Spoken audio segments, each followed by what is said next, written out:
Thank you for joining us this afternoon. I'm Leilani Clower, one of the coding educators. We are here to present a general overview of ICD10. Can everyone hear me okay?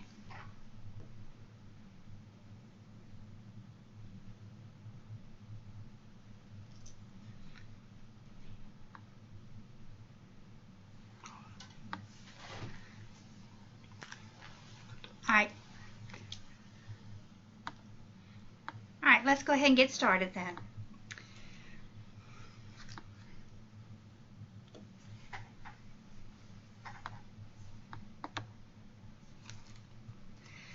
Okay, we'll briefly answer the question of what is ICD-10. We'll go over the coding structures and coding conventions, and we'll touch on general coding guidelines and GEMS. What is ICD-10? ICD-10-CM stands for the International Classification of Diseases, 10th Revision, Clinical Modification. ICD-10 is published by the World Health Organization, which is a part of the UN. The primary difference between ICD-10 and ICD-9 are structure and detail. Know the difference. ICD-10 diagnosis is used by all provider types. ICD-10-CM procedures are used for services provided on an inpatient basis in the hospital. And the CPT, current procedural terminology, is used by all ambulatory services and physician procedures. Why do we need ICD-10? Well, ICD-9 is over 30 years old. Technology has changed. There are more understanding of disease processes, so we just need to be able to identify that more clearly. Many of the categories in ICD-9 are completely full. There's no room to add anything more. And the descriptions in the ICD-9 codes aren't very full. They're not very descriptive at all. They don't give you laterality. They don't give you a lot of site specificity on some. For an example, in a wrist fracture, a patient fractures his left wrist. A month later, he fractures the right wrist. ICD-9 does not identify the left versus the right, and then you have to send in additional information. Well, ICD-10 does describe left versus right.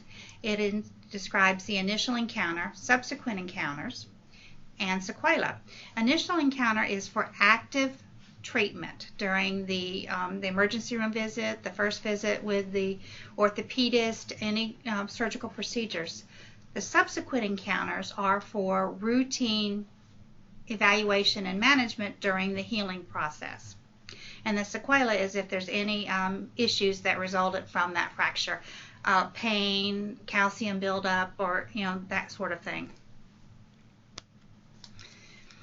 ICD-10-CM naming conventions. Most of the ICD-9 conventions are the same for the ICD-10. Format and structure, the two main parts are the index, which is an alphabetic listing of terms and the corresponding codes, and then the tabular listing, which is a sequential alphanumeric list of codes divided into chapters based on body systems or conditions. You would start by looking in the index to figure out where to go, and then you'd always go to the tabular to get the specific, never rely on just the index. The ICD-10-CM tabular list contains categories, subcategories, and codes. Characters for categories and codes may be either a letter or a number. There are some 3-character categories that are equivalent to a code, such as I-10 for hypertension or R51 for a headache. ICD-10-CM naming conventions changes. There is higher level of specificity, granularity, and laterality. Granularity means that it can be divided into many little parts. Codes can now be up to 7 characters. There is an X as a placeholder. For an example, O46.8X1, other antepartum hemorrhage, first trimester. The X is in there because that code only has 4 characters in it, and the one telling you that it's the first trimester has to be in the 6th place, so they put the X in there just to get you to that 6th place. There are combination codes, codes that include the diagnosis and the system, angina, CAD with angina, or respiratory failure with hypoxia. There are 2 sets of excludes notes, excludes 1 and excludes 2.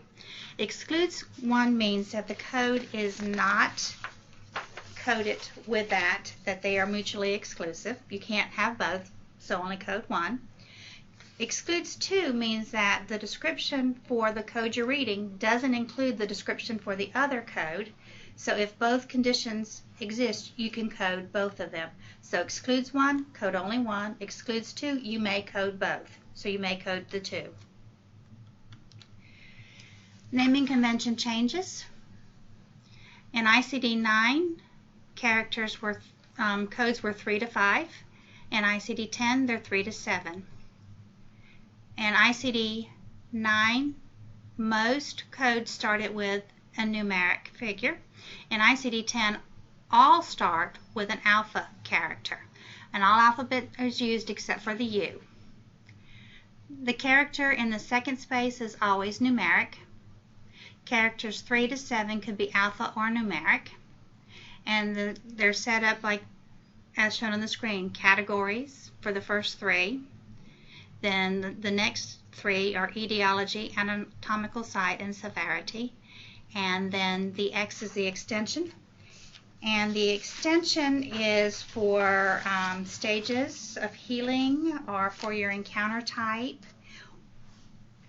So that is very specific, and there will always be listed in the tabular telling you when to use those and how to use those.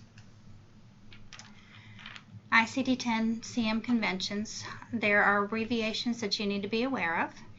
NEC means not elsewhere classified, and it sort of represents other specified. So if the description that you read from the physician gives you information that you can't find in the book, then you would use the not elsewhere classified or the other specified, because they are giving you information, it's just not listed in the book.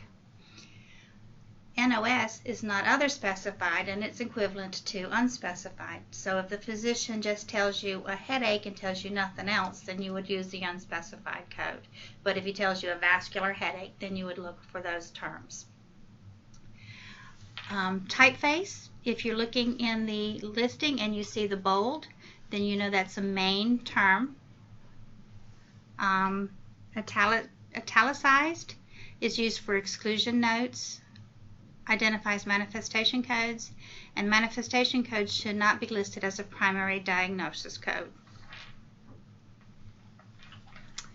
Punctuation, when you see the square brackets, that encloses synonyms, alternative, working or explanatory phrases, and it helps to identify manifestation codes.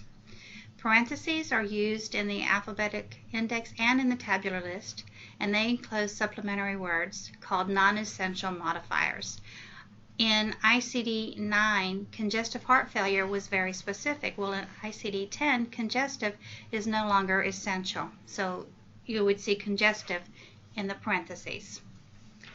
Colon is used in the tabular to identify that it's an incomplete term, that you need to look for more information. The ICD-10 CM conventions, ICD-10 manual, other specified codes will appear with a gray color bar over the description.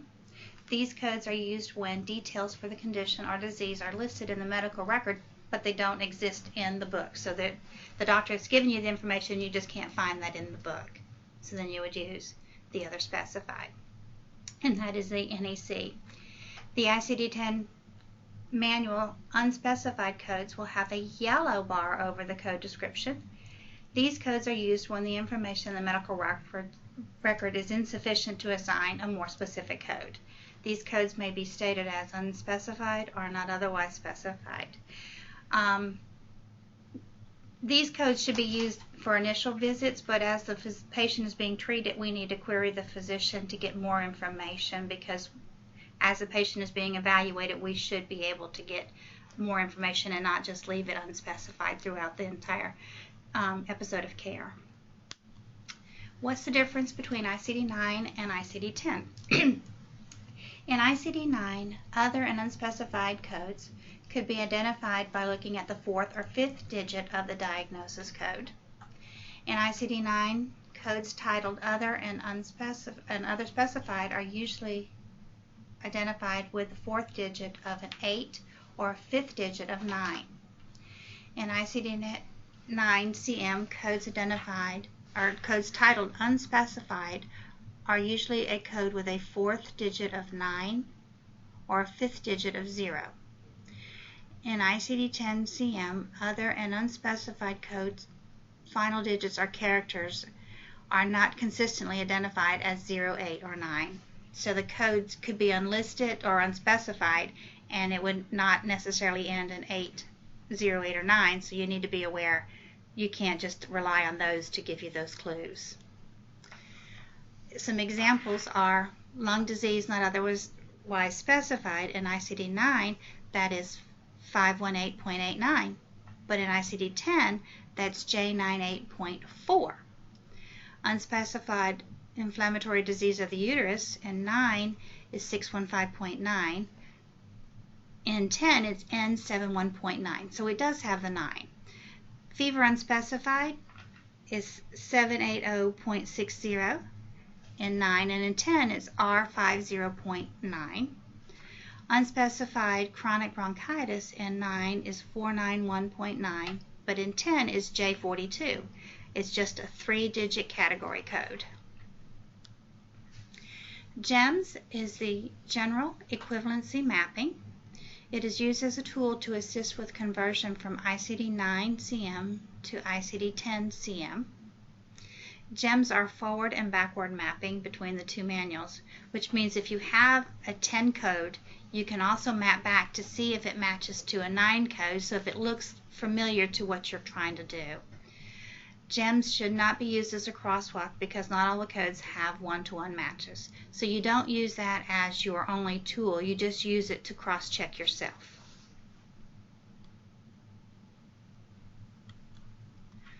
Are there any questions?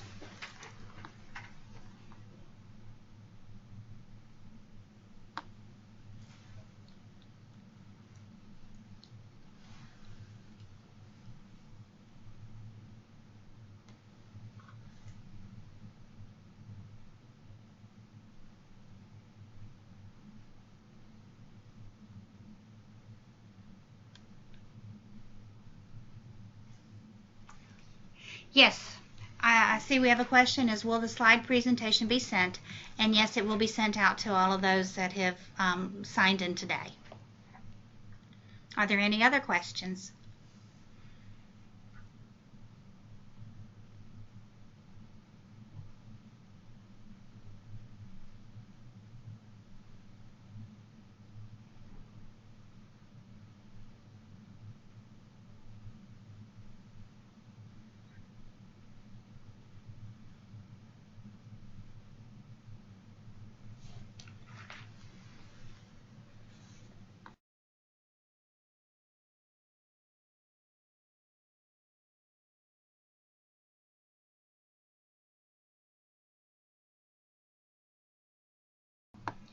All right, we're going to wait a few minutes longer to see if there are any additional questions to make sure that we've been able to help everybody that needs it.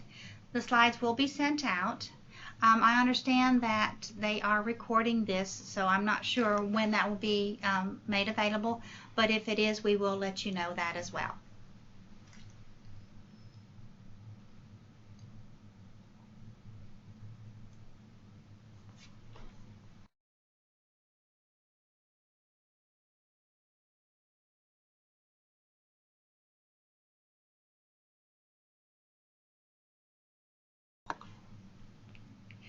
You're very welcome.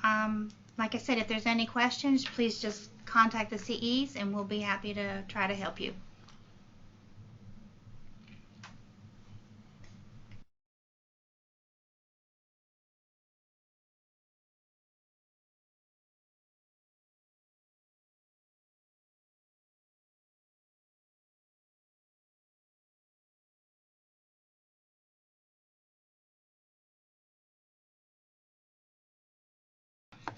Okay.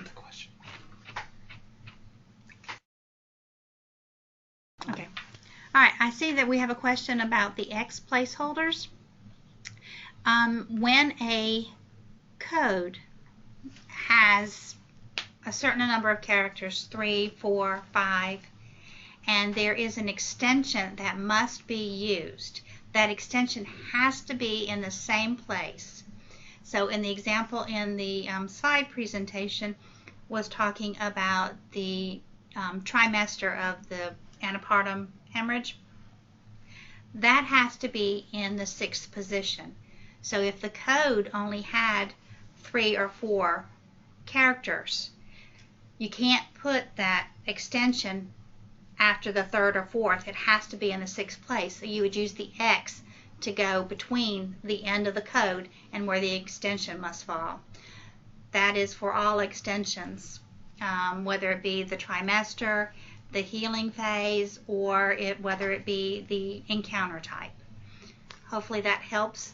If you need any further explanation, please send us an email with specific questions, and we'll be happy to look into that and give you a more thorough answer that addresses your specific needs.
We have a question regarding CEUs. This presentation was geared to non-coders, so there were no CEUs requested for this.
We have a question. For those of us entering charges, will we be receiving this presentation? Yes, the presentation will be sent out to all attendees. If you have any questions, please just send us emails. You'll have our email information in the email that goes out with the presentation.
Since we're not getting any more questions at this time, we're going to go ahead and close. The presentation will be sent out to all that signed in today. You'll have our contact information to get in touch with us if you have any questions. Thank you very much for your time today.